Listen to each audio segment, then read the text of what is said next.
Hi hello ಎಲ್ಲರಿಗೂ ನಮಸ್ಕಾರ. Welcome back to Teju kitchen. ಇವತ್ತಿನ ರೆಸಿಪಿ ದಾಲ್ ನಮ್ಮ ಅಕ್ಕ ಮಾಡಿರೋದು ಸಖತ್ತಾಗಿರುತ್ತೆ. ಮೊದಲಿಗೆ ಸ್ಟವ್ ಮೇಲೆ ಬಾಣಲಿ ಇಟ್ಟು ಅದಕ್ಕೆ ಎಣ್ಣೆ ಹಾಕಿ ಒಂದು ಸ್ವಲ್ಪ ಸಾಸಿವೆ ಜೀರಿಗೆ ಈರುಳ್ಳಿನ ಹಾಕಿ ಚೆನ್ನಾಗಿ ಫ್ರೈ ಮಾಡ್ತಿದ್ದಾಳೆ. ಅವಳು ಮಾಡ್ತಿರ್ತಾಳೆ, ನಾವು ತಿಂತಿರ್ತೀವಿ ಅಷ್ಟೇ.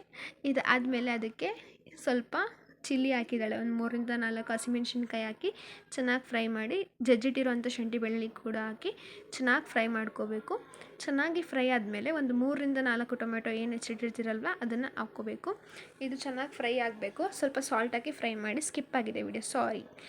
ಅದಾದಮೇಲೆ ಇದಕ್ಕೆ ನಾವು ಗರಂ ಮಸಾಲಾನ ಆ್ಯಡ್ ಮಾಡಬೇಕು. ಕರಿಬೇವು ಹಾಕಿದ್ದಾಳೆ ಫಸ್ಟು, ಅದಾದಮೇಲೆ ಗರಂ ಮಸಾಲಾನ ಆ್ಯಡ್ ಮಾಡ್ತಾ ಇದ್ದಾಳೆ.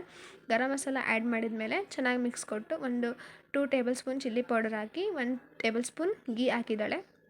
ಅದಾದಮೇಲೆ ದಾಲ್ ಏನು ಬೇಯಿಸಿಟ್ಕೊಂಡಿರ್ತೀವಲ್ವ ಬೇಳೆನ, ಅದನ್ನು ಆ್ಯಡ್ ಮಾಡಿ ನಿಮಗೆ ಕನ್ಸಿಸ್ಟೆನ್ಸಿಗೆ ಎಷ್ಟು ಬೇಕೋ ಅಷ್ಟು ನೀರನ್ನ ಆ್ಯಡ್ ಮಾಡ್ಕೋಬೋದು. ಇಲ್ಲಿ ನಾವೊಂದು ಗ್ಲಾಸ್ ನೀರು ಹಾಕ್ಕೊಂಡಿದ್ದೀವಿ. ಅದೇನು ಬೇಳೆ ಬೇಯಿಸಿರ್ತೀವಲ್ವ ಅದರಲ್ಲೇ ಸ್ವಲ್ಪ ನೀರು ಹಾಕಿ ಇದಕ್ಕೆ ಮಿಕ್ಸ್ ಮಾಡಿದ್ದೀವಿ. ಇದನ್ನು ಒಂದು 2-3 ಕುದಿ ಕುದಿಸಿದ್ರೆ ದಾಲ್ ರೆಡಿ ಆಗುತ್ತೆ. ತುಂಬ ಚೆನ್ನಾಗಿರುತ್ತೆ, ಟ್ರೈ ಮಾಡಿ. ಬಾಯ್.